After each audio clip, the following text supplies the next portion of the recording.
Welcome to Edushala. I am Rishabh. आशा करता हूँ कि आप सभी स्वस्थ होंगे और अपनी प्रिपरेशन बेहतर ढंग से कर रहे होंगे। जैसा कि आपको पता है, आपका यूपी-पीसीएस प्रीलिम्स सन 2023 का एग्ज़ाम 14 मई जो कि बहुत करीब आ चुका है। इसी क्रम में हमने अपनी दृष्टि यूपी-पीसीएस की टेस्ट सीरीज़ प्रारंभ की थी। इसमें हमने टेस्ट सीरीज़ 1 से 5 तक कंप्लीट कर ली हैं। आज हम टेस्ट सीरीज़ नंबर 6 करेंगे। यदि आपने पहले की टेस्ट सीरीज़ नहीं देखी हो तो वह हम अपनी प्लेलिस्ट में पिन कर देंगे। और यदि आपको हमारी वीडियोस पसंद आ रही हैं तो आप उन्हें लाइक एंड सब्सक्राइब करना ना भूलें।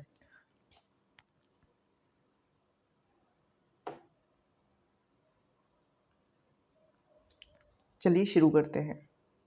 आज का पहला क्वेश्चन है, उत्तर प्रदेश बजट सन 2023-24 के संदर्भ में निम्नलिखित में से कौन सा या से कथन सही है? 1. उत्तर प्रदेश सरकार ने 6.90 लाख करोड़ का बजट पेश किया। 2. राज्य के सकल घरेलू उत्पाद में सांकेतिक वृद्धि दर 19% अनुमानित है। आपको बताना है कि कौन सा कथन सही है। आपके ऑप्शन हैं 1. ए केवल 1, बी 1 और 2 दोनों, सी केवल 2 या फिर डी ना तो 1 ना ही 2। इसका सही उत्तर है बी 1 और 2 दोनों, अतः कथन 1 और कथन 2 दोनों ही सही हैं। उत्तर प्रदेश का बजट 6.90 लाख करोड़ पेश किया गया था। नेक्स्ट क्वेश्चन है, निम्नलिखित में से कौन सा कथन भारत में हरित क्रांति के संबंध में सही नहीं है? आपके ऑप्शन है ए, इसे वर्ष 1960 के दशक में भारत के खाद्य संकट की प्रतिक्रिया के रूप में शुरू किया गया था। बी, यह अधिक उपज वाले बीजों की किस्म की शुरुआत पर केंद्रित था। सी, इसे कृषि उत्पादकता और उत्पादन में वृद्धि हुई। या फिर डी, यह परंपरागत कृषि तकनीकों के उपयोग पर सर्वाधिक निर्भर था। इसका सही उत्तर है डी, अर्थात यह परंपरागत कृषि तकनीकों के उपयोग पर सर्वाधिक निर्भर था। कौन सा? हरित क्रांति। यह इसका सही उत्तर नहीं है। नेक्स्ट है, निम्नलिखित में से किस औद्योगिक नीति को भारत का आर्थिक संविधान माना जाता है? आपके पास ऑप्शन है ए 1948, बी 1956, सी 1977 एंड डी 1980। इसका सही उत्तर है ऑप्शन बी 1956, अर्थात 1956 को औद्योगिक नीति प्रस्ताव के रूप में जाना जाता है।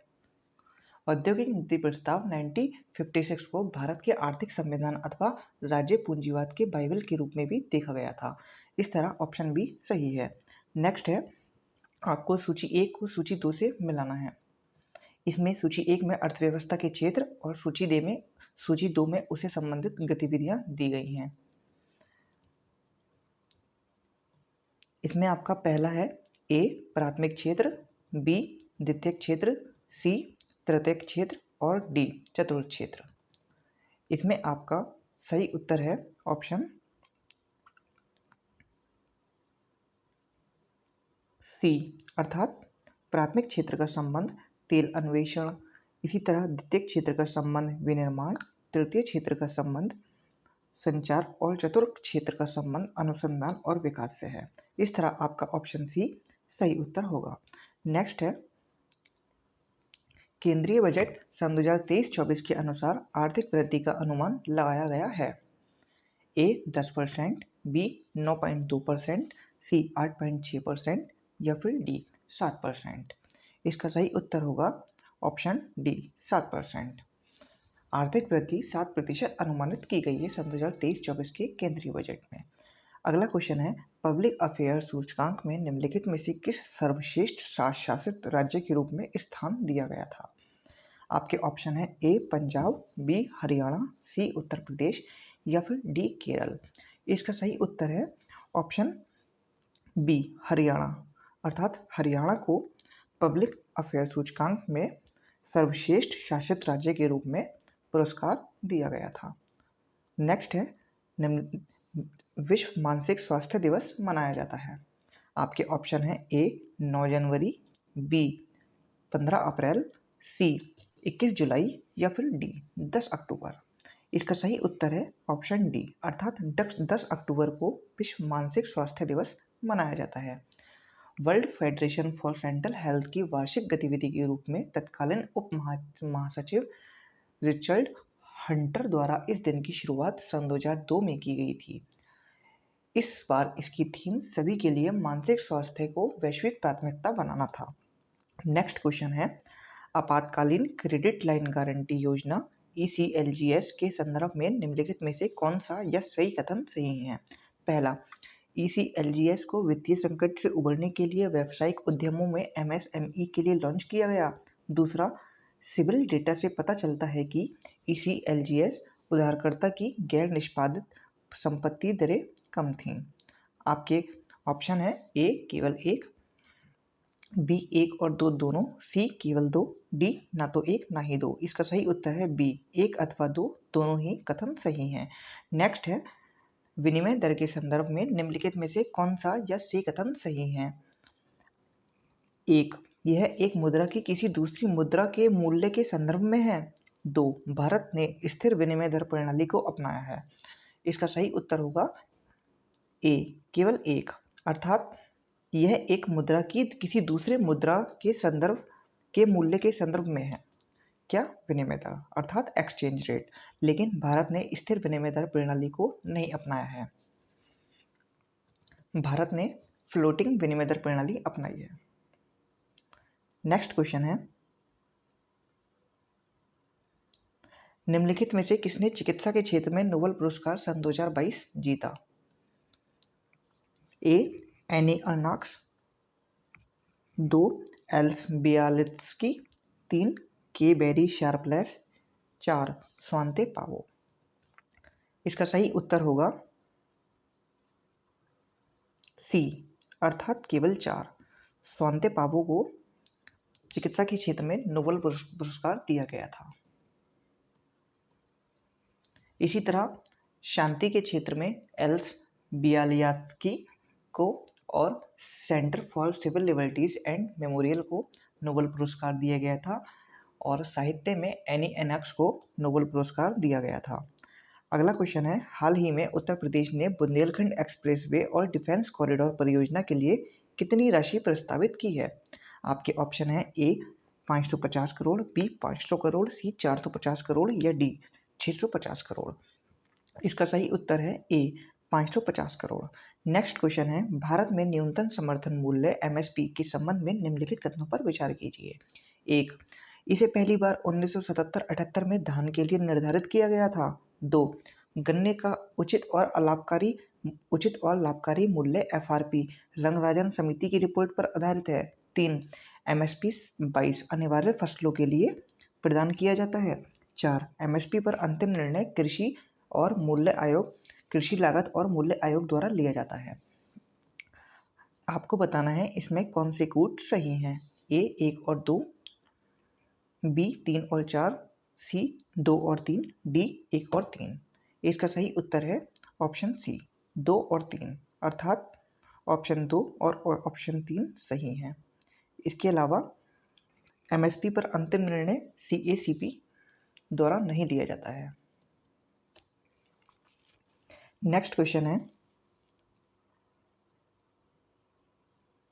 निम्नलिखित युग्मों में से कौन सा सही सुमेलित नहीं है? ए, भारतीय औद्योगिक वित्त निगम नई दिल्ली में स्थित है। बी, भारतीय औद्योगिक ऋण और निवेश निगम मुंबई में स्थित है। सी, भारतीय औद्योगिक विकास बैंक कोलकाता में स्थित है या फिर डी, भारतीय लघु उद्योग विकास बैंक लखनऊ में स्थित है।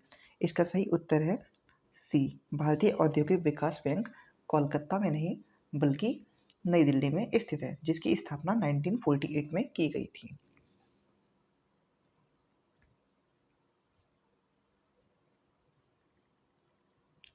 सॉरी, इसका सही ऑप्शन है भारतीय औद्योगिक विकास बैंक, जो कि कोलकाता में ना स्थित होकर मुंबई महाराष्ट्र में स्थित है, जिसकी स्थापना 1964 में की गई थी। इस तरह इसका सही उत्तर होगा ऑप्शन सी।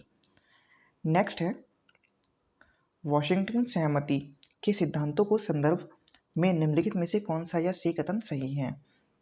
एक, सार्वजनिक व्यय को सब्सिडी से हटकर महत्वपूर्ण दीर्घकालिक विकास समर्थक क्षेत्रों में मोड़ना। 2, मुक्त रूप से फ्लोटिंग मुद्रा विनिमय दर के माध्यम से प्रतिस्पर्धी विनिमय दरों को प्रोत्साहित करना। आपके ऑप्शन है ए केवल एक, बी एक और दो दोनों, सी केवल दो, या फिर डी ना तो एक ना ही दो। इसका सही उत्तर है बी, एक और दो दोनों ही कथन सही हैं। अगला क्वेश्चन है, हाल ही में केंद्रीय बजट सन 2023-24 में पीएम विकास योजना का उल्लेख किया गया था। यह फ्लैगशिप योजना है ए वित्त मंत्रालय की, बी सामाजिक न्याय और अधिकारिता मंत्रालय की, सी पंचायती राज मंत्रालय की, या फिर डी अल्पसंख्यक कार्य मंत्रालय की। इसका सही उत्तर है डी अल्पसंख्यक कार्य मंत्रालय की। इस तरह पीएम विकास योजना का संबंध अल्पसंख्यक कार्य मंत्रालय से है। नेक्स्ट क्वेश्चन है, निम्नलिखित में से किस शहर ने वर्ल्ड ग्रीन सिटी अवार्ड सन 2022 जीता? इसकी आपके ऑप्शन है ए सियोल, बी पेरिस, सी हैदराबाद, डी बेंगलुरु। इस तरह इसका सही उत्तर होगा सी हैदराबाद। हैदराबाद ने वर्ल्ड ग्रीन सिटी अवार्ड सन 2022 जीता था। यह क्वेश्चन आपके एग्जाम के लिहाज से काफ़ी इम्पोर्टेंट है। नेक्स्ट है, भारत में कितने अधिसूचित हाथी अभयारण्य हैं? ए 32, बी 33, सी 34, या फिर डी 35। इसका सही उत्तर है ऑप्शन बी अर्थात 33। भारत में कुल 33 अधिसूचित हाथी अभयारण्य हैं। नेक्स्ट है, आर्थिक सर्वेक्षण सन 2022-23 के अनुसार आवधिक श्रम बल सर्वेक्षण से पता चलता है कि 15 वर्ष और उससे अधिक आयु के लोगों के लिए शहरी बेरोजगारी दर में गिरावट आई है। आपके कथन है ए 7.2% की, बी 9.2% की, सी 6.2% की, या फिर डी 8.2% की। इसका सही उत्तर है 7.2% की। नेक्स्ट है, पुनर्निर्माण और विकास के लिए अंतर्राष्ट्रीय बैंक के संदर्भ में निम्नलिखित में से कौन सा कथन सही है? एक, इसे वर्ष 1945 में यूरोप की पुनर्निर्माण की प्रक्रिया में मदद करने के लिए बनाया गया था। दो, वर्तमान में इसके 189 सदस्य हैं। इसमें आपका सही उत्तर हो जाएगा ऑप्शन बी, एक तथा दो दोनों ही कथन सही हैं। अर्थात पुनर्विकास और विकास के लिए अंतर्राष्ट्रीय बैंक इस अर्थात IBRD इसकी स्थापना 1944 में द्वितीय विश्व युद्ध के बाद की गई थी। इसी तरह इसके वर्तमान में 189 मेंबर्स हैं। नेक्स्ट क्वेश्चन है, हाल ही में आयोजित 6वीं इंडिया मोबाइल कांग्रेस की थीम क्या थी? आपके ऑप्शन है ए 5G नई वास्तविकता है, बी संधारणीयता की ओर कदम, सी सबको साथ लाना, या डी डिजिटल यूनिवर्स। अर्थात इसका सही उत्तर है डी डिजिटल यूनिवर्स। 6वीं मोबाइल कांग्रेस की थीम 6वीं इंडिया मोबाइल कांग्रेस की थीम थी new digital universe. Next question है, जल जीवन मिशन के संदर्भ में निम्नलिखित में से कौन सा कथन सही है? उत्तर प्रदेश सरकार ने जल जीवन मिशन के लिए 30,000 करोड़ रुपए आवंटित किए। दूसरा है, उत्तर प्रदेश के सभी 2.26 करोड़ परिवारों को शुद्ध पेयजल उपलब्ध कराने का लक्ष्य रखा गया है। आपके कथन है ए केवल एक, बी एक और दो, सी केवल दो, या फिर डी ना तो एक ना ही दो। इसका सही उत्तर है सी केवल दो। अर्थात उत्तर प्रदेश के सभी 2.26 करोड़ परिवारों को शुद्ध पेयजल उपलब्ध कराने का लक्ष्य रखा गया है। इसके लिए बजट में 30,000 करोड़ नहीं, इसके लिए बजट में 25,350 करोड़ रुपए का बजट आवंटित किया गया था। नेक्स्ट है, सार्वजनिक वितरण प्रणाली के संदर्भ में निम्नलिखित में से कौन सा या सी कथन सही है? एक, संशोधित सार्वजनिक वितरण प्रणाली RPDS जून 1997 में शुरू की गई थी। दो, RPDS के तहत लाभार्थियों को दो श्रेणी गरीबी रेखा से नीचे और गरीबी रेखा से ऊपर में विभाजित किया जाता है। आपको बताना है कि इसमें सही ऑप्शन कौन से हैं। ए केवल एक, बी एक और दो दोनों, सी केवल दो, डी ना तो एक ना ही दो। इसका सही उत्तर है डी ना तो एक ना ही दो। नेक्स्ट क्वेश्चन है, भारत में गरीबी का आकलन किया जाता है। ए भारतीय मानक ब्यूरो द्वारा, बी राष्ट्रीय नमूना सर्वेक्षण कार्यालय द्वारा, सी केंद्रीय सांख्यिकी कार्यालय द्वारा, या फिर डी नीति आयोग के द्वारा। अर्थात इसका सही उत्तर होगा डी नीति आयोग के द्वारा भारत में गरीबी का आकलन किया जाता है। इसमें सांख्यिकी और कार्यक्रम कार्यान्वयन मंत्रालय के अंतर्गत कार्यरत राष्ट्रीय नमूना सर्वेक्षण कार्यालय NSSO द्वारा संग्रहित आंकड़ों के आधार पर गरीबी रेखा की गणना की जाती है। यदि अगर हम गरीबी की परिभाषा की बात करें तो विश्व बैंक के अनुसार गरीबी कल्याण में अभाव की स्थिति है जिसमें कई आयाम शामिल हैं। इसमें निम्न आय और गरिमा के साथ जीवन यापन के लिए आवश्यक बुनियादी वस्तुएं एवं सेवाओं को प्राप्त करने की असमर्थता शामिल है। नेक्स्ट क्वेश्चन है आपका, शुद्ध घरेलू उत्पाद के बराबर है? ए सकल घरेलू उत्पाद माइनस श्रंकफ्लेशन, बी सकल घरेलू उत्पाद माइनस प्रति व्यक्ति आय, सी सकल घरेलू उत्पाद माइनस मूल्यह्रास, या फिर डी राष्ट्रीय आय माइनस सकल घरेलू उत्पाद। इसका सही उत्तर है सी शुद्ध घरेलू उत्पाद इज इक्वल टू सकल घरेलू उत्पाद माइनस मूल्यह्रास। नेक्स्ट क्वेश्चन है, केंद्रीय बजट सन 2023-24 में 7 प्राथमिकताओं जिसे सप्तऋषि का उल्लेख किया गया था, इसमें निम्नलिखित में से इसका हिस्सा नहीं है। आपके ऑप्शन हैं ए महिला सशक्तिकरण, बी वित्तीय क्षेत्र, सी समावेशी विकास, या फिर डी हरित विकास। अर्थात इसका सही उत्तर ए महिला सशक्तिकरण है, जो सन 2023-24 के 7 प्राथमिकताओं में उल्लेख नहीं किया गया है। नेक्स्ट है, निम्नलिखित में से कौन सा संगठन स्टेडफास्ट नून अभ्यास आयोजित करता है? आपके ऑप्शन है ए जाक्सा, बी इसरो, सी नाटो, या फिर डी रोसकॉसमॉस। इसका सही उत्तर है ऑप्शन सी रोसकॉसमॉस द्वारा स्टेडफास्ट नून अभ्यास जारी किया जाता है। नेक्स्ट क्वेश्चन है, उत्तर प्रदेश इलेक्ट्रॉनिक वाहन विनिर्माण एवं गतिशीलता नीति सन 2022 के संदर्भ में निम्नलिखित में से कौन सा या से कथन सही है? एक Uttar Pradesh power corporation limited charging अधोसंरचना के निर्माण हेतु निवेश के समन्वय एवं सुविधा हेतु नोडल एजेंसी है। 2 चार्जिंग स्टेशनों को 50% की दर से एक मुश्त पूंजीगत अनुदान प्रदान किया जाएगा जो अधिकतम 50 लाख प्रति यूनिट के अधीन होगा। आपके ऑप्शन हैं ए केवल 1, बी 1 और 2 दोनों, सी केवल 2, या फिर डी ना तो 1 ना ही 2। इसका सही उत्तर है डी ना तो 1 ना ही 2। उत्तर प्रदेश इलेक्ट्रॉनिक वाहन विनिर्माण एवं गतिशीलता नीति सन 2022।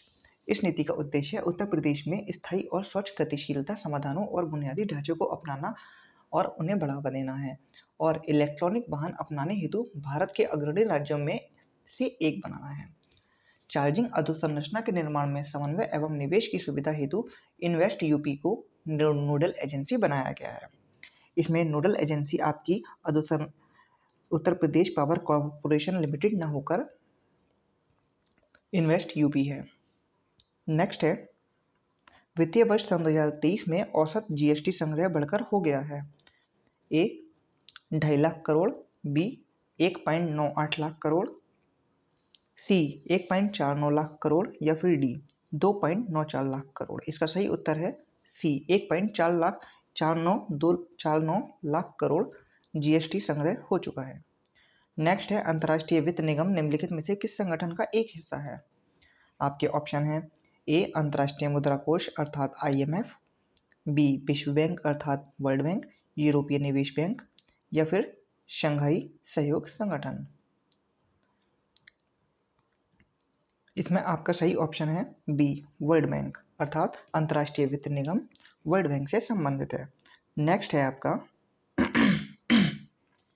निम्नलिखित में से किसे सन 2022 में UN SDG एक्शन अवार्ड से सम्मानित किया गया?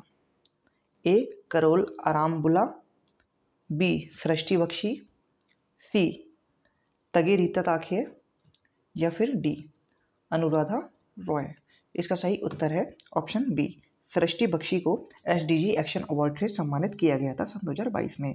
हाल ही में उत्तर प्रदेश ने Delhi Ghaziabad Meerut corridor regional rapid transit system project के लिए बजट आवंटित की है। यह कितना बजट आवंटित किया गया है? इसका सही उत्तर है 1306 करोड़। नेक्स्ट है, नीचे 2 वक्तव्य दिए गए हैं, एक कथन और दूसरा कारण। विश्व व्यापार संगठन के ग्रीन बॉक्स में कृषि सब्सिडी शामिल है जो व्यापार के लिए न्यूनतम या कोई विकृति नहीं करती है। दूसरा है, इस श्रेणी के तहत सब्सिडी बिना सीमा के अनुमति दी जाती है। आपका सही उत्तर है ए तथा आर दोनों सही हैं और आर ए की सही व्याख्या करता है। नेक्स्ट है, बेसल समझौता निम्नलिखित में से किस क्षेत्र से संबंधित है? आपके ऑप्शन है सेवा क्षेत्र, बी बैंकिंग क्षेत्र, सी उद्योग एवं व्यापार क्षेत्र या फिर डी विज्ञान एवं प्रौद्योगिकी क्षेत्र। इसका सही उत्तर है ऑप्शन बी बैंकिंग क्षेत्र, अर्थात बेसल समझौता जिसका संबंध बैंकिंग क्षेत्र से है। बेसल समझौता बैंकिंग क्षेत्र से संबंध रखता है। यह संधियों का एक समुच्चय है जिसमें बैंकों का पर्यवेक्षण किया जाता है।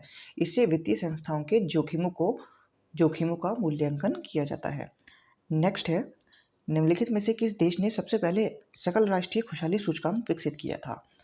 ए है भारत, बी श्रीलंका, सी नेपाल या फिर डी भूटान। इसका सही उत्तर है डी भूटान। भूटान के द्वारा सबसे पहले सकल राष्ट्रीय खुशहाली सूचकांक प्रारंभ किया गया था। क्वेश्चन नंबर 35, केंद्रीय बजट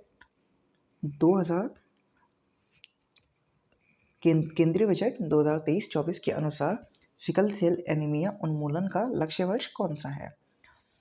आपके ऑप्शन है 2030, 2040, 2050, 2047 या फिर 2050। इसका सही उत्तर है 2047, अर्थात 2023-24 के अनुसार सिकल सेल एनीमिया का उन्मूलन का लक्ष्य 2047 रखा गया है। नेक्स्ट है, किस शहर में भारत के पहले माइग्रेशन मॉनिटरिंग सिस्टम का उद्घाटन किया गया है? ए दिल्ली, बी भरतपुर, सी मुंबई, डी तेजपुर। इसका सही उत्तर है सी मुंबई। मुंबई में पहले माइग्रेशन मॉनिटरिंग सिस्टम का उद्घाटन किया गया है। नेक्स्ट है, उत्तर प्रदेश सरकार ने एक बागवानी मॉडल ग्राम विकसित करने का निर्णय लिया है। ए जिला स्तर पर, बी राज्य स्तर पर, सी विकासखंड स्तर पर या डी पंचायत स्तर पर। इसका सही उत्तर है विकासखंड स्तर पर उत्तर प्रदेश सरकार ने एक बागवानी मॉडल ग्राम विकसित करने का निर्णय लिया है। नेक्स्ट है, प्रत्यक्ष विदेशी निवेश एफडीआई के संबंध में निम्नलिखित में से कौन सा या से कथन सही है? एक, वित्तीय वर्ष सन 2015 से वित्तीय वर्ष सन 2022 के दौरान भारत का सकल एफडीआई 2.6% बढ़ गया है। दो, वित्तीय वर्ष सन 2022 से 200 बिलियन अमेरिकी डॉलर का अब तक का सर्वाधिक वार्षिक सकल एफडीआई प्रवाह दर्ज किया गया है।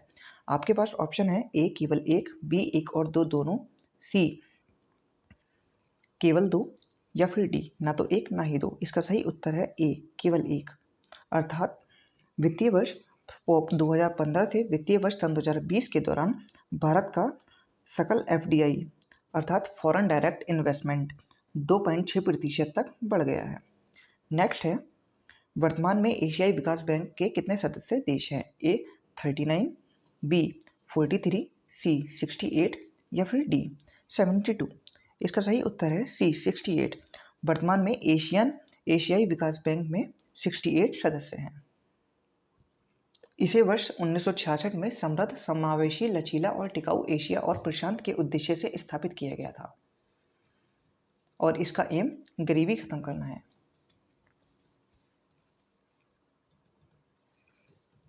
नेक्स्ट क्वेश्चन है, विश्व के पहले सीएनजी टर्मिनल की आधारशिला रखी गई है। ए भावनगर, बी डिगुई, सी पारादीप या फिर डी मंगलौर। इसका सही उत्तर है ए भावनगर। भावनगर में पहले सीएनजी टर्मिनल की आधारशिला रखी गई है।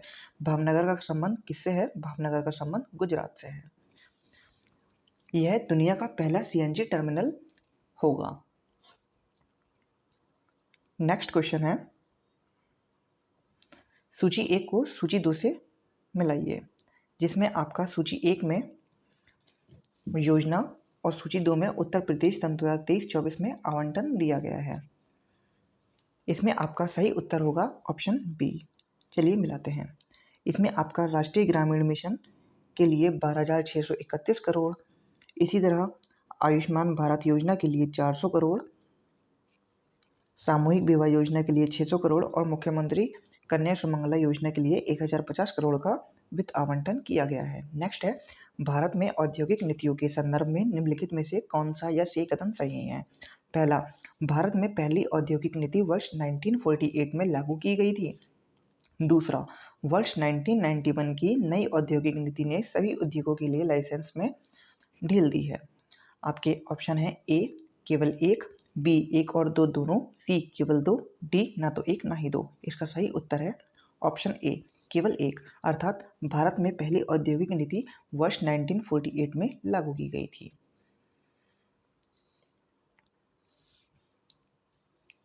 नेक्स्ट क्वेश्चन है, निम्नलिखित में से किस तारीख को भारत में वस्तु एवं सेवा कर अर्थात जीएसटी लागू किया गया था? इस क्वेश्चन का उत्तर आप कमेंट बॉक्स में देंगे। यह क्वेश्चन एग्ज़ाम के लिहाज से काफ़ी ज़्यादा ज़रूरी है और यह काफ़ी एग्ज़ाम में पूछा जा चुका है। मैं उम्मीद रखता हूँ कि आप इस क्वेश्चन का आंसर बखूबी जानते होंगे और कमेंट में देने की कोशिश करेंगे। नेक्स्ट है, निम्नलिखित में से कौन मानव विकास सूचकांक के लिए संकेतक है? पहला, जन्म के समय जीवन प्रत्याशा। दूसरा, स्कूली शिक्षा के अपेक्षित वर्ष। तीसरा, स्कूली शिक्षा के औसत वर्ष। या फिर चौथा, प्रति व्यक्ति आय। इसका सही उत्तर है, आप इसमें कूट देख लीजिए पहले। ए 1 और 2, बी 1, 2 और 3, सी 3 और 4, डी 2, 3 और 4। इसका सही उत्तर है बी 1, 2 और 3। चलिए देखते हैं।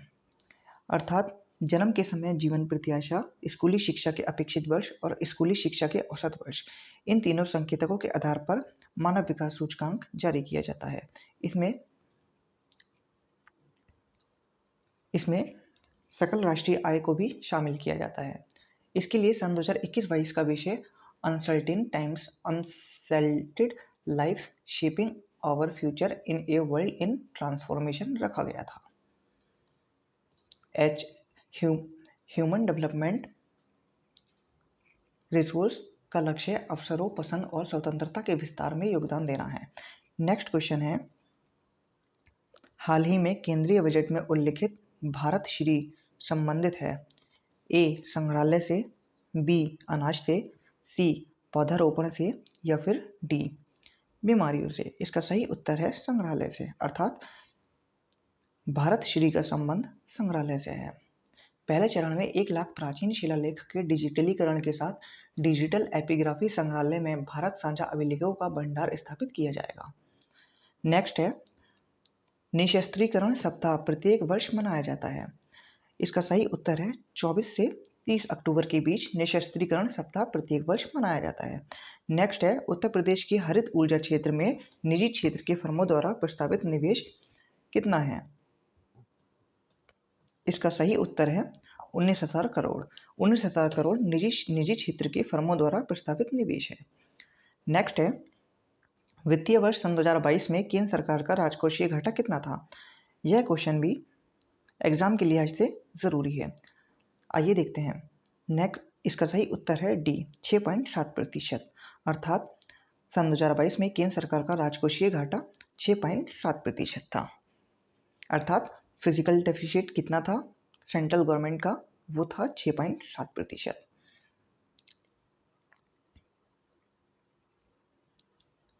नेक्स्ट है, न्यू डेवलपमेंट बैंक के संदर्भ में निम्नलिखित में से कौन सा या से कथन सही है? इसका मुख्यालय शंघाई में है। इसकी स्थापना ब्रिक्स देशों ने की थी। ए केवल 1, बी 1 और 2 दोनों, सी केवल 2, डी ना तो 1 ना ही 2। इसका सही उत्तर है ऑप्शन बी, अर्थात 1 और 2 दोनों। न्यू डेवलपमेंट बैंक अर्थात एनडीबी जिसका मुख्यालय शंघाई में है और इसकी स्थापना ब्रिक्स देशों ने मिलकर की थी।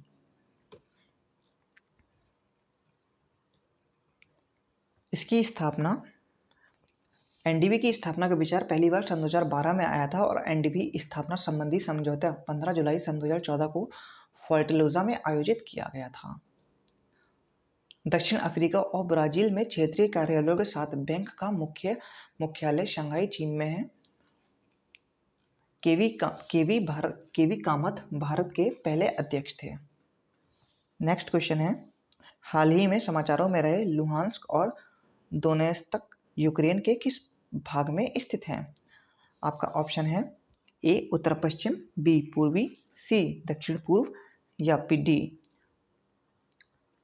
पश्चिमी। इसका सही उत्तर है बी पूर्वी।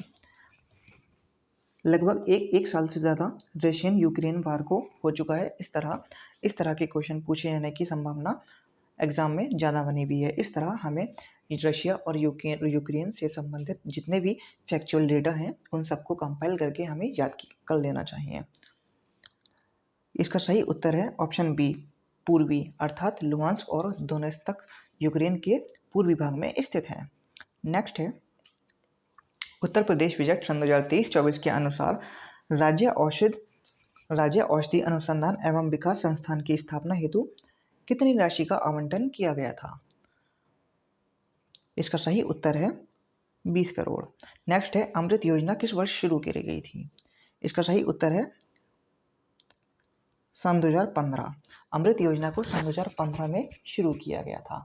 कायाकल्प और शहरी परिवर्तन के लिए अटल मिशन अमृत को 25 जून सन 2015 को देश भर में चुनिंदा 500 शहरों और कस्बों में लॉन्च किया गया था। नेक्स्ट है एंजल टैक्स के संदर्भ में निम्नलिखित में से कौन सा कथन सही है? इसे सन 2012 में लॉन्च किया गया था। यह एक असूचीबद्ध कंपनियों द्वारा जुटाई गई अतिरिक्त पूंजी पर लगाया जाता है। यह दोनों ही कथन सही हैं, अर्थात इसका ऑप्शन बी सही उत्तर होगा।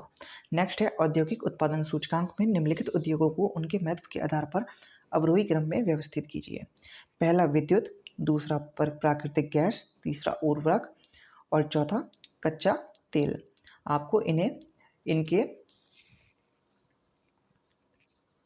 महत्व के आधार पर अवरोही क्रम में लगाना है। इसका सही उत्तर है ए, अर्थात सबसे पहले विद्युत, उसके बाद कच्चा तेल, उसके बाद प्राकृतिक गैस और सबसे लास्ट में उर्वरक। नेक्स्ट है मिशन कर्मयोगी का संबंध है ए दिहाड़ी मजदूरों से, बी स्कूली छात्रों से, सी सेना से या फिर डी सिविल सेवकों से। मिशन कर्मयोगी जो कि सिविल सेवकों से संबंधित है। मिशन कर्मयोगी के तहत केंद्र, राज्य और केंद्र शासित प्रदेशों द्वारा सिविल सेवकों के लिए क्षमता निर्माण योजनाएं बनाई जाएंगी और इसी के साथ आई गॉट कर्मयोगी को भी एक प्लेटफॉर्म मंच के रूप में लॉन्च किया गया है। नेक्स्ट है निम्नलिखित में से किस संगठन ने उत्सर्जन गैस रिपोर्ट सन 2022 जारी की है? ए विश्व आर्थिक मंच, बी संयुक्त राष्ट्र पर्यावरण कार्यक्रम, सी ग्रीन पीस इंटरनेशनल या फिर डी प्राकृतिक संसाधन रक्षा परिषद। इसका सही उत्तर है बी संयुक्त राष्ट्र पर्यावरण कार्यक्रम अर्थात United nation environment programme.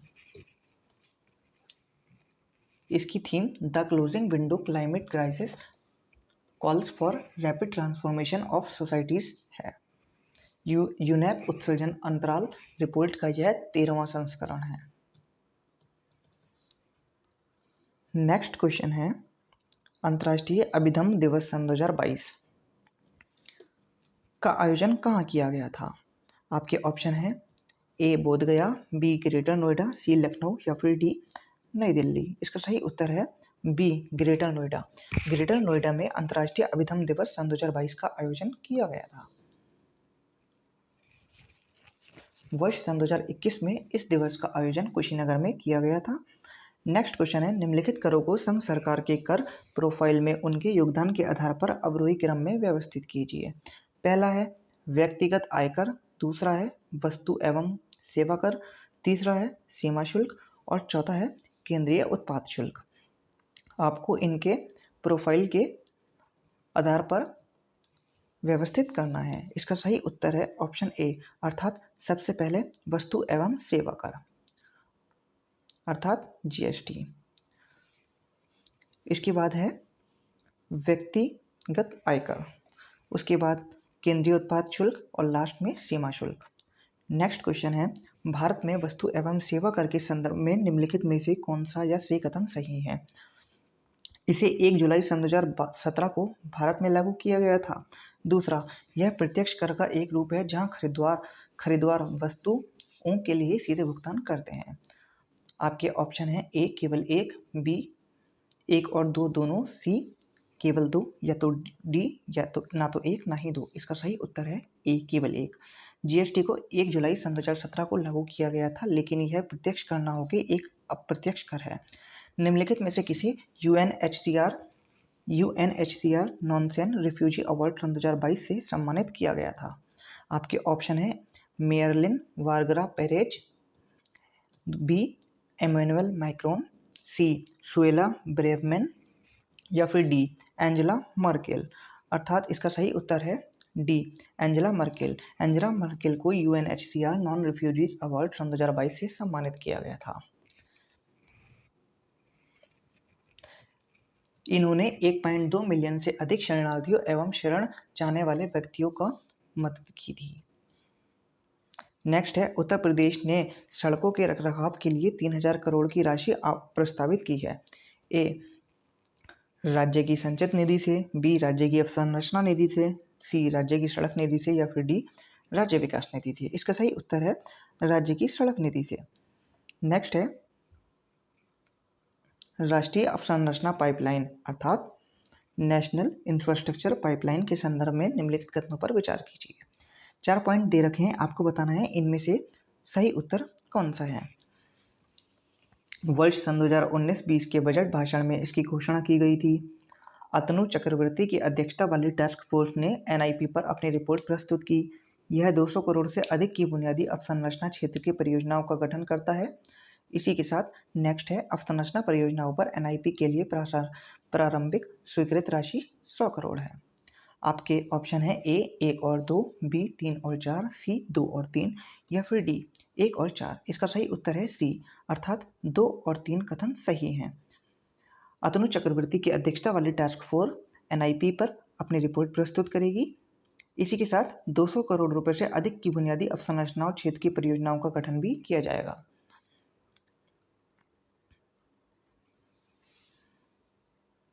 Next है, निम्नलिखित युग्मों में से कौन सा सही सुमेलित है।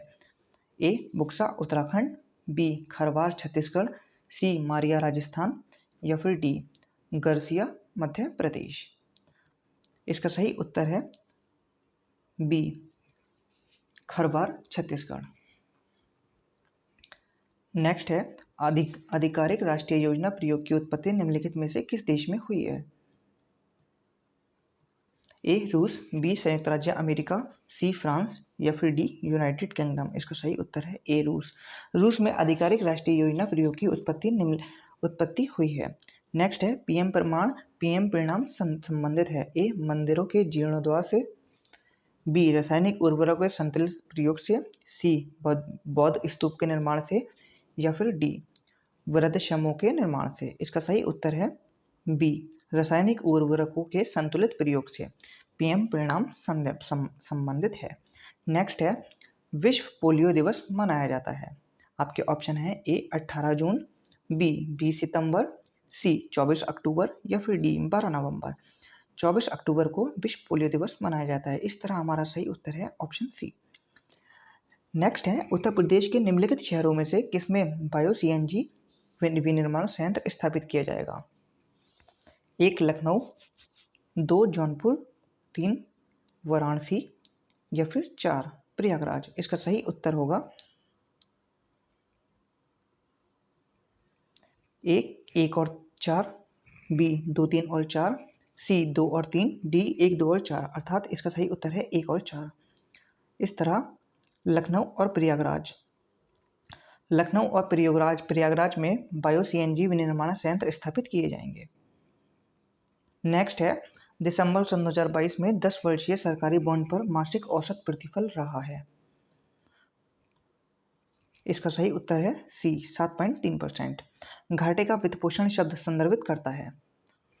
आपके ऑप्शन है, आंशिक स्वामित्व के बदले दिए गए धन को, बी धन के अतिरिक्त उपयोग के स्थान पर बुनियादी ढांचा परियोजनाओं पर ब्याज की बंदी दर को, सी घाटे के वित्तपोषण हेतु धन जुटाने को, या फिर डी उपयुक्त में से कोई नहीं।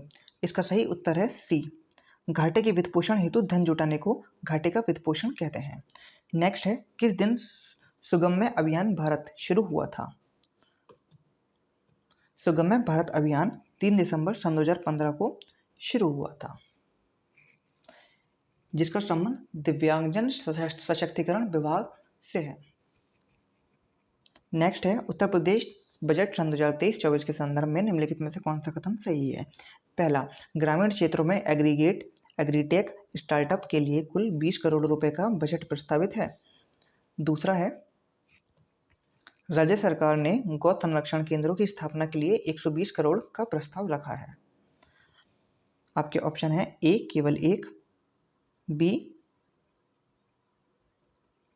1 और 2 दोनों, सी केवल 2, डी ना तो 1 ना ही 2। इसका सही उत्तर है बी 1 और 2 दोनों। ग्रामीण क्षेत्रों में टेक स्टार्टअप के लिए 20 करोड़ रुपए का बजट। इसी के साथ राज्य सरकार ने गौ संरक्षण केंद्रों की स्थापना के लिए 120 करोड़ का प्रस्ताव रखा है। नेक्स्ट क्वेश्चन है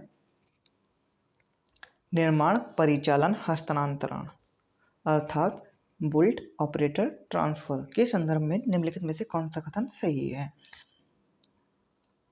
इसका सही उत्तर है ऑप्शन डी। एक निजी कंपनी सार्वजनिक बुनियादी ढांचे परियोजनाओं में निवेश करने हेतु सरकार के साथ सहमत रहती है। निम्नलिखित में से कौन समानुपाती न्याय से संबंधित है? ए सामाजिक न्याय, बी आर्थिक न्याय, सी सामाजिक और आर्थिक न्याय या फिर डी सामाजिक आर्थिक और राजनीतिक न्याय। इसका सही उत्तर है सामाजिक और आर्थिक न्याय समानुपातिक न्याय से संबंधित है। इसमें राजनीतिक न्याय को शामिल नहीं किया जाता है। बॉम्बे प्लान कब तैयार किया गया था? ए 1938, बी 1940, सी 1944 या फिर डी 1928। इसका सही उत्तर है ऑप्शन सी। 1944 में 8 प्रमुख उद्योगपतियों द्वारा आर्थिक विकास के मूल उद्देश्यों के साथ बॉम्बे प्लान योजना को शुरू किया गया था। योजना का शीर्षक था भारत के आर्थिक विकास के लिए एक योजना। इसका उद्देश्य कृषि उपज के उत्पादन को दोगुना करना, तेजी से औद्योगिकीकरण करना और 15 वर्ष की अवधि के भीतर प्रति व्यक्ति आय को दोगुना करना था। इसी के साथ बॉम्बे योजना के कुछ महत्वपूर्ण बिंदु थे, जिनमें प्रथम था इसमें बिचौलियों का उन्मूलन करना था, आवश्यक उपभोक्ता वस्तुओं उद्योगों का विकास करना था, एमएसएमई सेक्टर को बढ़ावा देकर रोजगार सृजित करने पर ध्यान केंद्रित करना था। इसके अलावा सामाजिक कल्याण हेतु बड़े पैमाने पर उपाय करने थे। नेक्स्ट है केंद्रीय बजट सन 2023-24 के अनुसार गोवर्धन योजना के अंतर्गत कितने वेस्ट टू वेल्थ प्लान स्थापित किए जाएंगे? ए 100, बी 150, सी 225 या फिर डी 500। इसका सही उत्तर होगा डी 500। स्वीडन के वर्तमान प्रधानमंत्री कौन है? चलिए आप ये क्वेश्चन कमेंट बॉक्स में बताएंगे कि स्वीडन के वर्तमान प्रधानमंत्री का नाम क्या है। हमें आपके कमेंट्स का बेसब्री से इंतजार रहता है, इसलिए आप कमेंट्स ज़्यादा से ज़्यादा करें और हमारी वीडियो को भी जितना हो सके उतना शेयर और सब्सक्राइब कीजिए। या फिर हमसे अगर आपको कोई क्वेरी लेनी है या फिर पीडीएफ और नोट्स लेनी है तो हम अपना टेलीग्राम लिंक वीडियो के डिस्क्रिप्शन में लिंक कर देंगे, आप हमें वहाँ जाकर संपर्क कर सकते हैं। नेक्स्ट क्वेश्चन इज स्वच्छ सर्वेक्षण पुरस्कार सन 2022 के संबंध में निम्नलिखित कथनों पर विचार कीजिए। पहला, नवी मुंबई को 1 लाख से अधिक आबादी वाला दूसरा सबसे स्वच्छ शहर घोषित किया गया। दूसरा, उत्तर प्रदेश के बिजनौर को 1 लाख से अधिक आबादी वाले शहरों में सर्वश्रेष्ठ गंगा शहर का पुरस्कार मिला। तीसरा, मध्य प्रदेश 100 से अधिक शहरी स्थानीय निकायों वाले राज्यों में सबसे स्वच्छ राज्य के रूप में उभरा। और चौथा, कर्नाटक के शिवमोगा को फास्ट मूवर सिटी अवार्ड से सम्मानित किया। इसमें आपके कथन दिए हैं ए 1 और 2, बी 3 और 4, सी 2 और 3, डी 1 और 4। इसका सही उत्तर है ऑप्शन बी अर्थात 3 और 4। इसमें मध्य प्रदेश को 100 से अधिक शहरी स्थानीय निकायों वाले राज्य में सबसे स्वच्छ राज्य के रूप में सम्मानित किया गया और इसी के साथ कर्नाटक के शिवमोगा को फास्ट मूवर सिटी अवार्ड से सम्मानित किया गया। इसमें जो पहला ऑप्शन है नवी मुंबई को 1 लाख से अधिक आबादी वाला दूसरा सबसे स्वच्छ शहर घोषित किया गया। इसमें उत्तराखंड के हरिद्वार को 1 लाख से अधिक आबादी वाले शहरों में सर्वश्रेष्ठ शहर घोषित किया गया और इसे सर्वश्रेष्ठ गंगा शहर घोषित किया गया। इसी तरह कथन 1, नवी मुंबई को 1 लाख से अधिक आबादी वाला दूसरा सबसे स्वच्छ शहर घोषित किया गया। इसमें इंदौर को लगातार छठे वर्ष 1 लाख से अधिक आबादी वाली श्रेणी में सबसे स्वच्छ शहर के रूप में सम्मानित किया गया, जबकि सूरत को लगातार दूसरी बार सबसे स्वच्छ शहर घोषित किया गया। नवी मुंबई को इसमें तीसरा स्थान मिला। इस तरह इसका ऑप्शन पहला और दूसरा गलत होंगे और ऑप्शन 3 और 4 अर्थात बी सही हैं। नेक्स्ट है गैर बैंकिंग वित्तीय कंपनियां अर्थात एनबीएफसी के संदर्भ में निम्नलिखित में कथनों में से कौन सा या से कथन सही है? आपका ऑप्शन है भारतीय वित्तीय प्रणाली में एनबीएफसी का महत्व जीडीपी के अनुपात के रूप में एनबीएफसी के ऋण की लगातार वृद्धि से परिलक्षित होता है। दूसरा है जून सन 2021 से सितंबर सन 2022 तक एनबीएफसी का सकल गैर निष्पादित परिसंपत्ति अनुपात लगातार बढ़ा है। इसमें आपका ऑप्शन 78 का ए केवल एक, बी एक और दो दोनों, सी केवल दो, डी ना तो एक ना ही दो। इसका सही उत्तर है ए अर्थात केवल एक। इसमें केवल पहला पॉइंट सही है। भारतीय वित्तीय प्रणाली में एनबीएफसीज का महत्व जीडीपी के अनुपात में एनबीएफसीज के ऋण की लगातार वृद्धि परिलक्षित हुई है, मतलब कि एनपीए लगातार बढ़ा है। नेक्स्ट क्वेश्चन है मिशन मोड हस्तक्षेप का उद्देश्य किससे निपटने से है। मिशन मोड हस्तक्षेप का उद्देश्य संक्रामक बीमारियां, गैर संक्रामक बीमारियां और बाल स्वास्थ्य है, अर्थात इसका सभी अर्थात डी सही है। नेक्स्ट है जनसांख्यिकी लाभांश के संदर्भ में निम्नलिखित में से कौन सा या सी कथन सही है। आपके ऑप्शन है कथन है यह किसी देश की जनसंख्या की आयु संरचना में परिवर्तन होने से उस देश में होने वाले आर्थिक विकास को संदर्भित करता है। सेकंड है भारत सन 2010 के आसपास ही जनसंख्यिकी लाभांश चरण में प्रवेश कर चुका था। आपके ऑप्शन है ए केवल एक, बी एक और दो दोनों, सी केवल दो, डी ना तो एक ना ही दो। इसका सही उत्तर है बी अर्थात हमारे दोनों ही कथन ठीक हैं। नेक्स्ट है विश्वकर्मा श्रम सम्मान योजना के तहत पारंपरिक कारीगरों को निःशुल्क प्रशिक्षण दिया गया था। इसका सही उत्तर है ऑप्शन बी विश्वकर्मा श्रम सम्मान योजना के तहत 10 दिनों का पारंपरिक कारीगरों को निःशुल्क प्रशिक्षण दिया गया था। आपका नेक्स्ट क्वेश्चन है निम्नलिखित में से किस समिति ने भारत में मुद्रा बाजार के विकास की नींव रखी। इसके आपके कथन दे रखे हैं। पहला वागुल समिति, दूसरा एससी गर्ग समिति, तीसरा दिनेश शर्मा समिति या फिर चौथा चक्रवर्ती समिति। इसका सही उत्तर है ए अर्थात 2 और 3 एससी शर्मा, एससी गर्ग और दिनेश शर्मा समिति, जिनका संबंध भारत में मुद्रा बाजार के विकास से है। नेक्स्ट क्वेश्चन है सूची 1 को सूची 2 से मिलाना है। आपको बताना है कि इसमें कौन सा कथन सही है।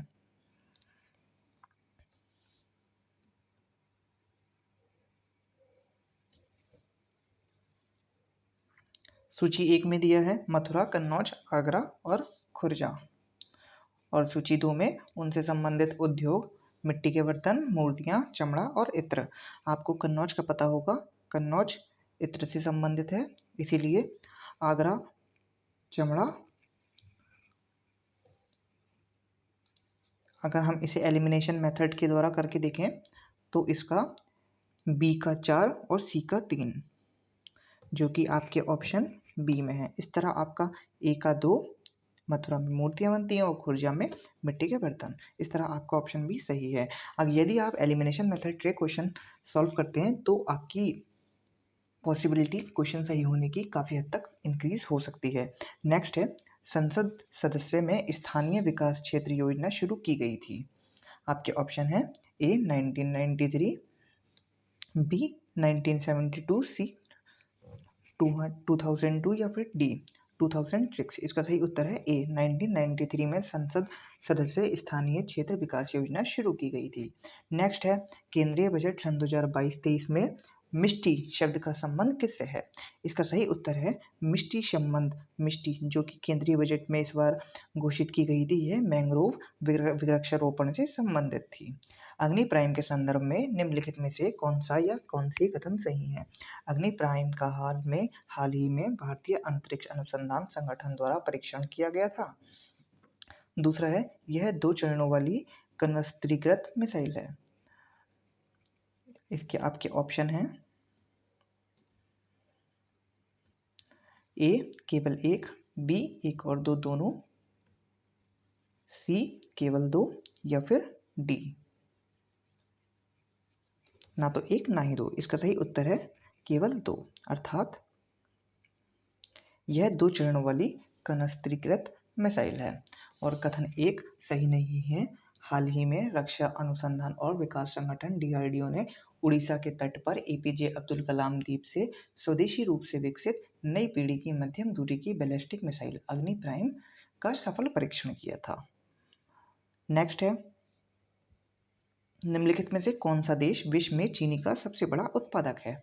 आपके ऑप्शन है ए ब्राज़ील, बी भारत, सी चीन या फिर डी पेरू। इसका सही उत्तर है बी। इसमें भारत चीन का सबसे बड़ा उत्पादक के साथ सबसे बड़ा उपभोक्ता भी है। इसी के साथ दूसरा सबसे बड़ा निर्यातक देश भी भारत है। नेक्स्ट है, आर्थिक सर्वेक्षण सन 2022-23 के अनुसार सितंबर सन 2022 के अंत तक कितनी कारपोरेट दिवाला समाधान प्रक्रियाएं शुरू हो चुकी थीं? इसका सही उत्तर है 5000 से अधिक। नेक्स्ट है, निम्नलिखित में से कौन सा यूनिवर्सल बेसिक इनकम का घटक नहीं है? इसका सही उत्तर है यूनिवर्सल बेसिक इनकम का घटक समुदाय नहीं है। नेक्स्ट है, भारत के चुनाव आयोग द्वारा निम्नलिखित में से किसे राष्ट्रीय आइकन घोषित किया गया है? करंट अफेयर का क्वेश्चन है ये, और पंकज त्रिपाठी इन्हें भारत के चुनाव आयोग द्वारा राष्ट्रीय आइकन घोषित किया गया है। हाल ही में उत्तर प्रदेश सरकार ने उत्तर प्रदेश सौर ऊर्जा नीति सन 2022 को लागू करने के लिए कितनी राशि प्रस्तावित की है? आपके ऑप्शन है 317 करोड़, 215 करोड़, 350 करोड़ और 275 करोड़। इसका सही उत्तर है 317 करोड़। उत्तर प्रदेश सरकार ने उत्तर प्रदेश सौर ऊर्जा नीति सन 2022 को लागू करने के लिए राशि आवंटित की है। नेक्स्ट है, संगठित मुद्रा बाजार के संदर्भ में निम्नलिखित में से कौन सा या कौन से कथन सही हैं? पहला, भारत सरकार 14 दिन के ट्रेजरी बिल और 91 दिन के ट्रेजरी बिल जारी करती है। दूसरा, कॉल मनी मार्केट वाणिज्यिक बैंकों द्वारा निजी ऋण दाताओं को जारी किया जाता है। आपके ऑप्शन है ए केवल एक, बी एक और दो दोनों, सी केवल दो, डी ना तो एक ना ही दो। इसका सही उत्तर है डी, ना तो एक ना ही दो। भारत सरकार 14 दिन के ट्रेजरी बिल और 91 दिन के ट्रेजरी बिल जारी करती है। इसी के साथ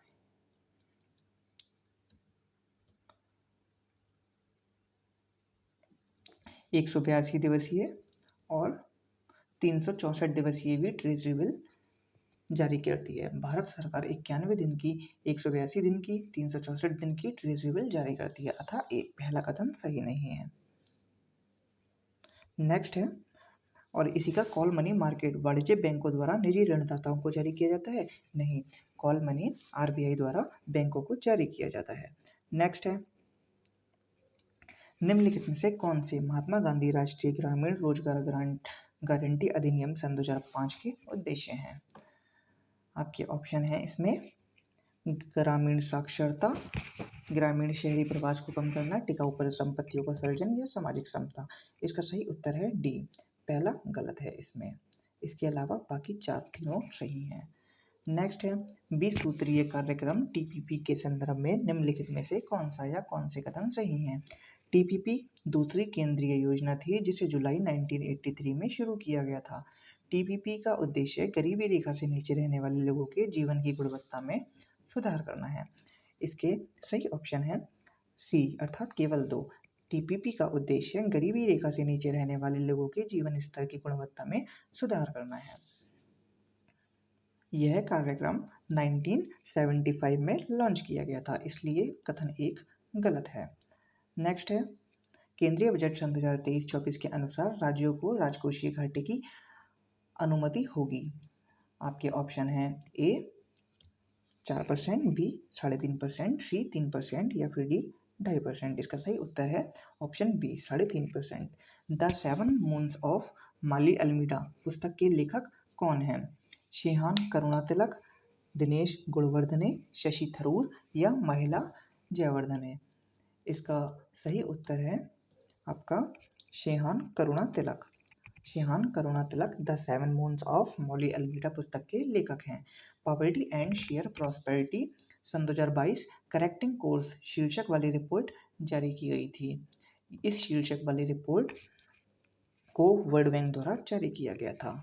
नेक्स्ट क्वेश्चन है, अक्टूबर सन 2020 के अंतर्राष्ट्रीय वित्तीय सेवा केंद्र प्राधिकरण अर्थात IFSCA द्वारा निम्नलिखित में से किस घरेलू क्षेत्र के नियामकों की शक्ति ग्रहण की गई थी? पहला, भारतीय दूरसंचार नियामक प्राधिकरण, दूसरा भारतीय सुरक्षा विनिमय बोर्ड, तीसरा भारतीय बीमा नियामक विकास प्राधिकरण या फिर चौथा भारतीय रिजर्व बैंक। इसका सही उत्तर है ऑप्शन डी अर्थात 2, 3 और 4। इसमें भारतीय दूरसंचार नियामक प्राधिकरण को शामिल नहीं किया गया है। नेक्स्ट है, भारत में बैंकों के राष्ट्रीयकरण के संदर्भ में निम्नलिखित में से कौन सा या से कथन सही है। वर्ष 1969 में 30 बैंकों का राष्ट्रीयकरण किया गया था। सरकार ने व्यवसाय को प्रोत्साहित करने के लिए बैंकों का राष्ट्रीयकरण करने का निर्णय लिया। इसमें बताना है कि कौन सा कथन सही है। इसमें सी अर्थात केवल 2 कथन सही है। पहला कथन गलत है। 1969 में आपके 30 नहीं बल्कि 14 बैंकों के राष्ट्रीयकरण की बात की गई थी। नेक्स्ट है, निम्नलिखित में से किसे भारत का पहला 24x7 सौर ऊर्जा संचालित गांव घोषित किया गया है। इसका आंसर आप कमेंट बॉक्स में देंगे। यह करंट अफेयर का सबसे आसान क्वेश्चनों में से एक है जो पूरे साल चर्चाओं में रहा है। इसके आने की संभावना बहुत ज़्यादा है। उत्तर प्रदेश सरकार ने गोरखपुर औद्योगिक कॉरिडोर के लिए कितनी राशि प्रस्तावित की है। इसका सही उत्तर है ऑप्शन डी अर्थात 200 करोड़। 200 करोड़ रुपए उत्तर प्रदेश सरकार ने गोरखपुर औद्योगिक कॉरिडोर के लिए राशि प्रस्तावित की है। नेक्स्ट है, एक तरफ आपको नियामक और दूसरी तरफ विनिमय दिए हैं। आपको बताना है इनमें से कौन सा सही सम्मिलित नहीं है। आरबीआई कमोडिटी आधारित एक्सचेंज ट्रेडर्स फ्यूचर्स, इरडा बीमा उत्पाद से संबंधित है, सेबी क्रेडिट उत्पाद बचत और प्रेषण से संबंधित है और पीएफआरडीए पेंशन से संबंधित है। आपको बताना है इसमें कौन सा कथन सही है। आपको पता है आरबीआई ऋण साख उत्पाद बचन और प्रेषण से संबंधित है। इस तरह आरबीआई गलत दे रखा है। इसके बाद इरडा जो कि बीमा उत्पाद से संबंधित है और पीएफआरडीए का संबंध भी पेंशन से है। इस तरह आरबीआई और सीबी गलत हैं, अर्थात कथन 1 और 3 गलत हैं। इस तरह हमारा ऑप्शन बी जो कि गलत है। नेक्स्ट है, किसी देश की आर्थिक समृद्धि का उपयुक्त मापदंड क्या है। ए प्रति व्यक्ति आय, बी सकल राष्ट्रीय उत्पाद, सी शुद्ध राष्ट्रीय उत्पाद, डी उपयुक्त में से कोई नहीं। इसका सही उत्तर है ऑप्शन ए प्रति व्यक्ति आय। नेक्स्ट है, निम्नलिखित में से कौन सी पंचवर्षीय योजना हैरोल्ड डोमर मॉडल पर आधारित थी। प्रथम पंचवर्षीय योजना हैरोल्ड डोमर मॉडल पर और इसी के साथ द्वितीय पंचवर्षीय योजना मालनोबिस मॉडल पर आधारित थी। आपको कमेंट बॉक्स में बताना है कि प्रथम पंचवर्षीय योजना का उद्देश्य और द्वितीय पंचवर्षीय योजना का उद्देश्य क्या था। नेक्स्ट है, अमृत धरोहर योजना के संदर्भ में निम्नलिखित में से कौन सा या कौन सी कथन सही है। यह ऐतिहासिक स्मारकों की सुरक्षा के लिए एक योजना है। यह पर्यटन मंत्रालय की एक पहल है। आपको बताना है कि आपके कौन से कथन सही हैं। इसका सही उत्तर है डी ना तो 1 ना ही 2। इसके दोनों ही कथन गलत हैं क्योंकि अमृत धरोहर पर्यटन मंत्रालय की पहल नहीं है बल्कि इसमें अनेक मंत्रालयों को शामिल किया गया है। इसी के साथ यह ऐतिहासिक स्मारकों की सुरक्षा के लिए योजना नहीं है, यह आर्द्रभूमि की सुरक्षा के लिए योजना है। और आपको बताना है पहला अमृत धरोहर कहाँ आयोजित किया गया था। नेक्स्ट है, निम्नलिखित में से किन देशों ने टाइगर ट्रम्प में अभ्यास में भाग लिया। आपके ऑप्शन है south America, south Africa, UK, दूसरा रूस और फ्रांस, सी भारत यूएसए, डी चीन और बांग्लादेश। इसका सही उत्तर है सी भारत और यूएसए। नेक्स्ट क्वेश्चन है, निम्नलिखित में से कौन सा देश हाल ही में भूमध्य सागर में एक स्थायी समुद्री सीमा स्थापित करने पर सहमत हुआ। आपके ऑप्शन है ए लीबिया, बी लेबनान इजराइल, सी अल्जीरिया ट्यूनीशिया या फिर डी तुर्की सीरिया। इसका सही उत्तर है लेबनान इजराइल, अर्थात भूमध्य सागर में एक स्थायी समुद्री सीमा स्थापित करने पर लेबनान इजराइल सहमत हुआ। आपका नेक्स्ट क्वेश्चन है, निम्नलिखित में से कौन से राज्य स्टार्स प्रोजेक्ट का हिस्सा हैं। आपको बताना है कि स्टार्स प्रोजेक्ट के तहत कौन कौन से देश शामिल हैं। इसका सही उत्तर है ऑप्शन बी अर्थात ए 2 और 4। इसमें उत्तर प्रदेश को स्टार्स प्रोजेक्ट में शामिल नहीं किया गया है। इसमें हिमाचल प्रदेश, केरल और मध्य प्रदेश को शामिल किया गया है। निम्नलिखित में से किस बैंक का भारतीय स्टेट बैंक में विलय नहीं किया गया है। इसमें देना बैंक जो कि भारतीय स्टेट बैंक में विलय नहीं किया गया है। इसके अलावा भारतीय महिला bank, state bank of Travancore और स्टेट बैंक ऑफ मैसूर जिसका भारतीय स्टेट बैंक में विलय कर दिया गया है। नेक्स्ट क्वेश्चन है, वैश्विक बहुआयामी गरीबी सूचकांक सन 2022 के संदर्भ में निम्नलिखित में से कौन सा या कौन से कथन सही है? पहला, नाइजीरिया में दुनिया भर में सबसे ज्यादा गरीब लोग रहते हैं। दूसरा, यह सूचकांक संयुक्त राष्ट्र विकास कार्यक्रम द्वारा जारी किया जाता है। इसका सही उत्तर है सी, अर्थात यह सूचकांक संयुक्त राष्ट्र विकास कार्यक्रम द्वारा जारी किया जाता है। यह एकदम सही कथन है। इसके अलावा इसमें नाइजीरिया को दुनिया भर में सबसे ज़्यादा गरीब लोग, इसका सही पहला गलत है, जिसमें नाइजीरिया में दुनिया भर में सबसे ज़्यादा गरीब लोग रहते हैं, यह गलत है। अब आपको ये बताना है कि भारत में सबसे ज़्यादा गरीब लोग कहाँ रहते हैं, तो इसका सही उत्तर है India. Next, Uttar Pradesh budget सन 2023-24 की थीम क्या थी? उत्तर प्रदेश बजट सन 2023-24 की थीम थी आत्मनिर्भर उत्तर प्रदेश के लिए समावेशी विकास। नेक्स्ट क्वेश्चन है, वित्तीय क्षेत्र विकास परिषद अर्थात FSDC के अध्यक्ष कौन हैं? FSDC के अध्यक्ष केंद्रीय वित्त मंत्री होते हैं। इस तरह बी ऑप्शन सही है, केंद्रीय सांख्यिकी संगठन की स्थापना हुई थी। केंद्रीय सांख्यिकी संगठन की स्थापना 1951 में आज़ादी के तुरंत बाद कर दी गई थी। इसका मुख्यालय कहाँ है? इसका मुख्यालय है न्यू दिल्ली। नेक्स्ट है, निम्नलिखित में से कौन सी नीति आयोग के उपाध्यक्ष की नियुक्ति करता है? आपको बताना है कि नीति आयोग के उपाध्यक्ष की नियुक्ति किसके द्वारा की जाती है? सी, प्रधानमंत्री के द्वारा नीति आयोग के उपाध्यक्ष की नियुक्ति की जाती है। नेक्स्ट है, व्यक्तिगत आयकर के संदर्भ में निम्नलिखित में से कौन सा कथन सही है? केंद्रीय बजट सन 2023-24 में कर छूट की सीमा 8 लाख रुपए तक बढ़ा दी गई। आयकर अधिभार की दर को 37% से घटाकर 25% कर दिया गया। आपको बताना है कि इसमें कौन सा कथन सही है। इसमें केवल बी अर्थात केवल 2 सही है, अर्थात इसका सी सही है, एक गलत है, क्योंकि इसमें 8 लाख नहीं बल्कि छूट सीमा को 7 लाख कर दिया गया था। नेक्स्ट क्वेश्चन है, निम्नलिखित में से किस संस्थान ने राष्ट्रीय बौद्धिक संपदा पुरस्कार सन 2022 जीता था? इसमें IIT मद्रास के द्वारा राष्ट्रीय बौद्धिक संपदा पुरस्कार जीता गया था। विश्व का पहला सिंगल चार्ज नियम किसके द्वारा अपनाया गया है? विश्व का पहला सिंगल चार्ज नियम यूरोपीय संघ के द्वारा अपनाया गया है। नेक्स्ट, आर्थिक सर्वेक्षण 2022-23 के अनुसार मुद्रास्फीति के संदर्भ में निम्नलिखित कथनों पर विचार कीजिए। पहला है, वित्तीय वर्ष सन 2021 की तुलना में वित्तीय वर्ष सन 2022 में उच्च CPI संयुक्त आधारित खुदरा मुद्रास्फीति देखी गई थी। दूसरा है, वित्तीय वर्ष 2022 के दौरान तेल और वसा, ईंधन और प्रकाश और परिवहन और संचार में उच्च मुद्रास्फीति दर्ज की गई थी। तीसरा है, रूस यूक्रेन संकट के कारण अप्रैल सन 2022 में हेडलाइन मुद्रास्फीति दर में कमी आई थी। और चौथा है, RBI ने वित्तीय वर्ष सन 2023 के लिए 6.8% मुद्रास्फीति का अनुमान लगाया था। आपको बताना है कि इसमें सही कथन कौन सा है।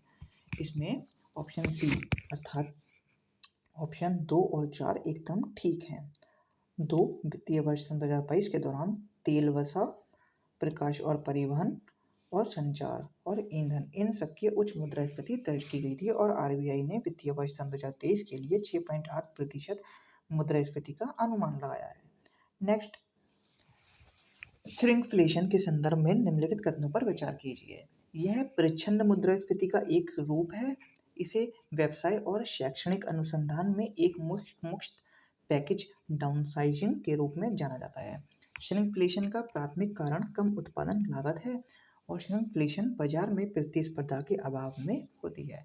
आपको बताना है कि इसका सही कौन से हैं। इसका सही है कथन 1 और 2, अर्थात यह प्रच्छन्न मुद्रास्फीति का एक रूप है। इसे व्यवसाय और शैक्षणिक अनुसंधान में एक मोस्ट पैकेज डाउनसाइजिंग के रूप में जाना जाता है।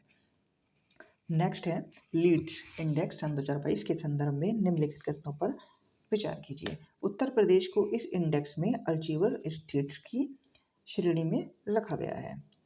दूसरा, यह राज्यों के बीच प्रतिस्पर्धा का माहौल बनाने के लिए आयोजित किया जाता है। इसका सही उत्तर है ऑप्शन बी, अर्थात 1 और 2 दोनों ही कथन ठीक हैं। नेक्स्ट, वर्ष सन 2023-24 में उत्तर प्रदेश सरकार के बजट में कितनी किसान पाठशालाओं का आयोजन का प्रस्ताव रखा गया है? इसमें 17,000 किसान पाठशालाओं का प्रस्ताव रखा गया है। भारतीय रिजर्व बैंक के संदर्भ में निम्नलिखित कथनों में से कौन सा कथन सही है? आरबीआई की स्थापना 1 अप्रैल 1936 को हुई थी। इसका राष्ट्रीयकरण 1949 को हुआ था।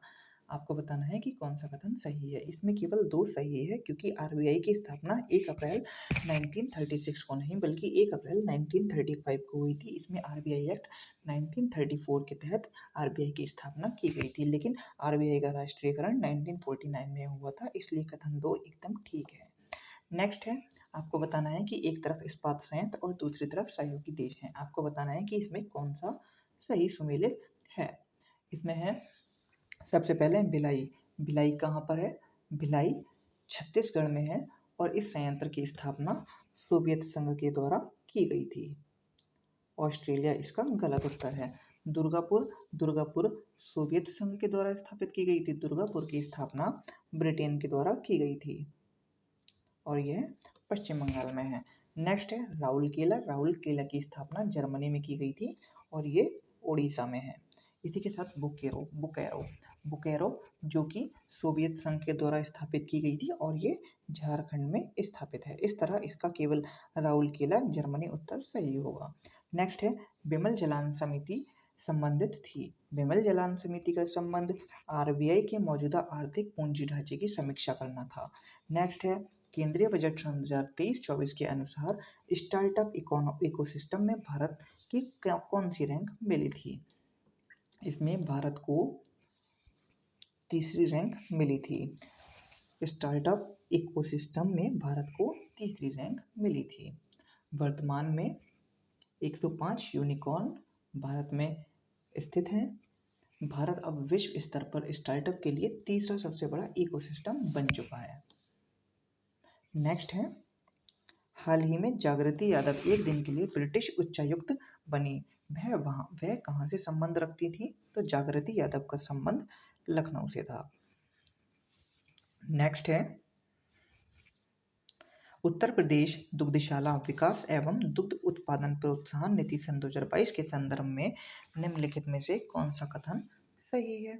आपको बताना है इनमें से कौन सा कथन सही है।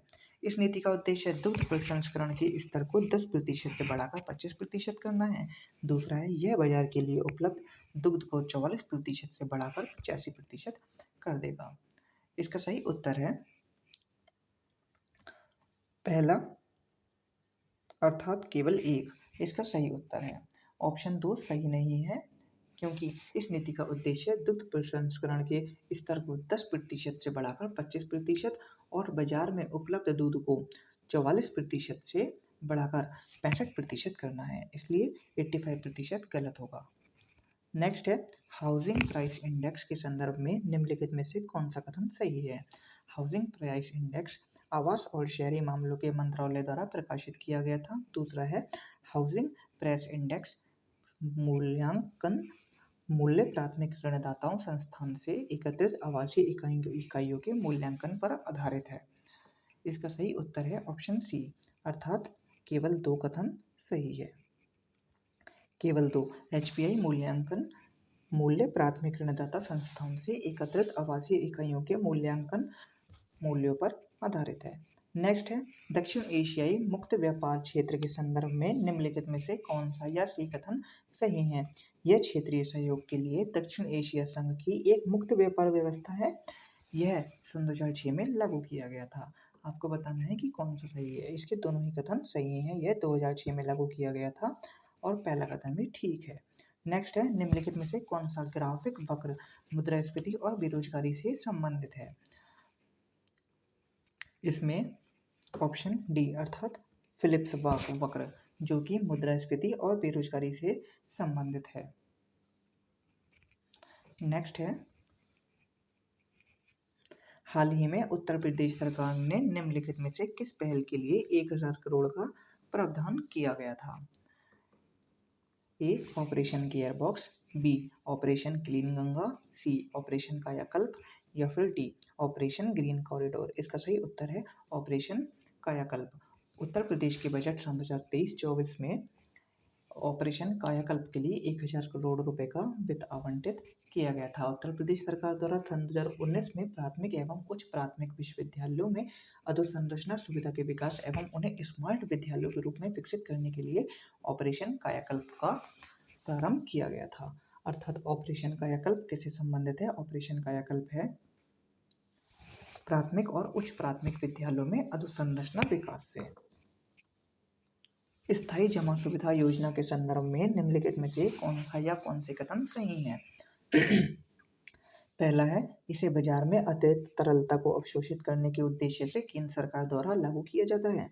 दूसरा है, आरबीआई से पैसे उधार लेने के लिए केंद्र सरकार को सरकारी परिसंपत्तियों के रूप में संपार्श्विक जमा करने की आवश्यकता होती है।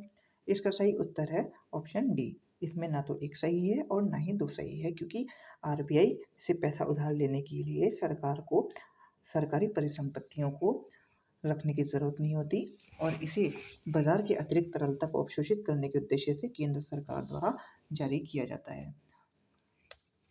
स्थायी जमा सुविधा आरबीआई द्वारा वाणिज्यिक बैंकिंग क्षेत्र में आरबीआई में तरलता को स्थानांतरित करने के उद्देश्य से कार्यान्वित है। नेक्स्ट है, भारत में मुद्रा संबंधित नोटों की निर्गमन प्रणाली आधारित है। इसका सही उत्तर है न्यूनतम कोष प्रणाली पर, अर्थात मिनिमम रिवर्स सिस्टम। नेक्स्ट है, उत्तर अमेरिकी मुक्त व्यापार समझौते में शामिल कौन कौन से देश हैं?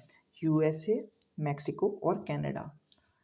नेक्स्ट है, केंद्रीय बजट सन 2023-24 के अनुसार चालू वित्त वर्ष के लिए अनुमानित राजकोषीय घाटा कितना है?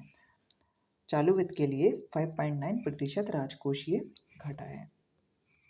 नेक्स्ट, एकीकृत शिकायत निवारण तंत्र।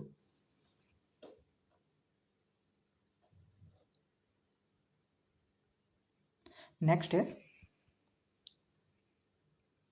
एकीकृत शिकायत निवारण तंत्र IGRS के अंतर्गत पुलिस थानों की रैंकिंग में उत्तर प्रदेश के कितने थानों ने प्रथम स्थान प्राप्त किया है?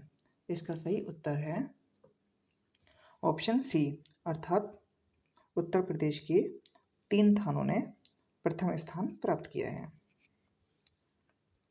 अक्टूबर सन 2022 में निम्नलिखित में से किस शहर में जीआई महोत्सव का आयोजन किया गया था? जीआई महोत्सव का आयोजन सूरत, वाराणसी, झांसी या मेरठ। इसमें सही उत्तर है बी, वाराणसी में जीआई महोत्सव का आयोजन किया गया था। यह केंद्रीय संस्कृति और संसदीय कार्य राज्य मंत्री अर्जुन राम मेघवाल ने किया था। नेक्स्ट है, दिसंबर सन 2022 तक कितने असंगठित श्रमिकों को ई श्रम पोर्टल पर पंजीकरण किया जा चुका है? इसका सही उत्तर है 28.5 करोड़।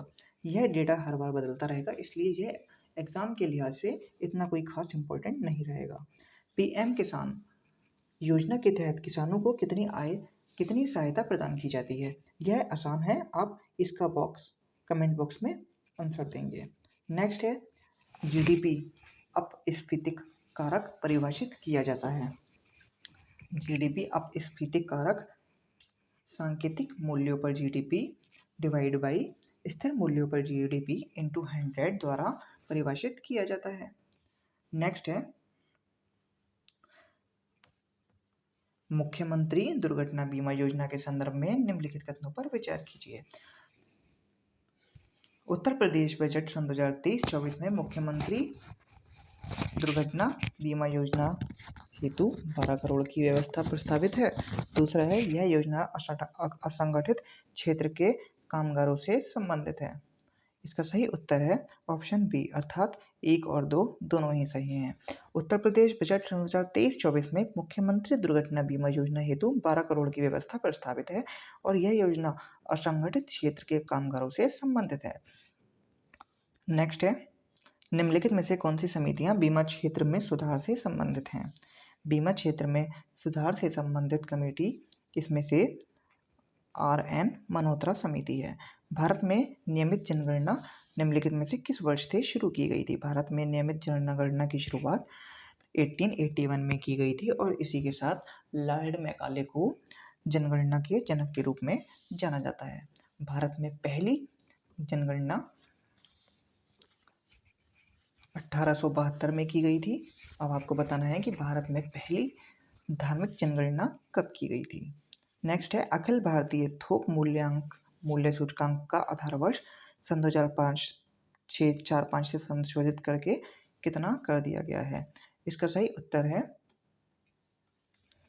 सन 2011-12। केंद्रीय बजट सन 2023-24 के अनुसार कितने जैव आगत संसाधन केंद्र स्थापित किए जाएंगे? इसमें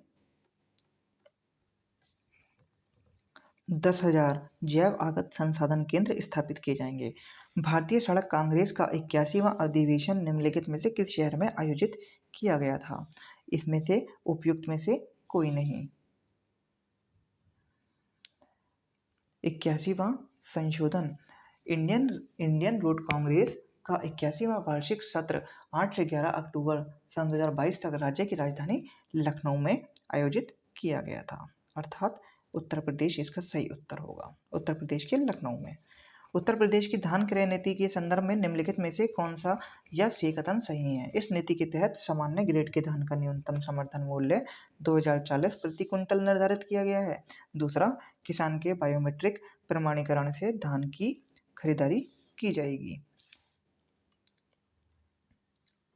इसका सही उत्तर है ऑप्शन बी, अर्थात केवल 2, किसान के बायोमेट्रिक प्रमाणीकरण से धान की खरीदारी की जाएगी। नेक्स्ट, निम्नलिखित में से किस मंत्रालय ने उद्योगों को वार्षिक सर्वेक्षण सन 2019-20 का आयोजन किया था? इसमें आपका सही उत्तर होगा सांख्यिकी और कार्यक्रम कार्यान्वयन मंत्रालय। नेक्स्ट है, आपको संस्थान को इनके स्थापना दिवस से मिलाना है। इसमें उद्योग का वार्षिक सर्वेक्षण इसमें नेशनल स्टॉक एक्सचेंज जिसकी स्थापना 1992 में की गई थी। इसी के बाद interconnected stock exchange of India जिसकी स्थापना 1998, बॉम्बे स्टॉक एक्सचेंज जिसकी स्थापना 2002 और इंडिया इंटरनेशनल एक्सचेंज जिसकी स्थापना 2017 में की गई थी। इस तरह इसका विकल्प ए एकदम सही होगा। आज का लास्ट क्वेश्चन है, 12वीं पंचवर्षीय योजना का विषय क्या था? 12वीं पंचवर्षीय योजना का विषय था तीव्र, अधिक और समावेशी विकास। तो इसी के साथ आज हमारी टेस्ट सीरीज नंबर 6 कंप्लीट होती है। यदि आपको हमारी वीडियोस पसंद आ रही हैं तो आप चैनल को लाइक, सब्सक्राइब एंड शेयर करना ना भूलें। धन्यवाद।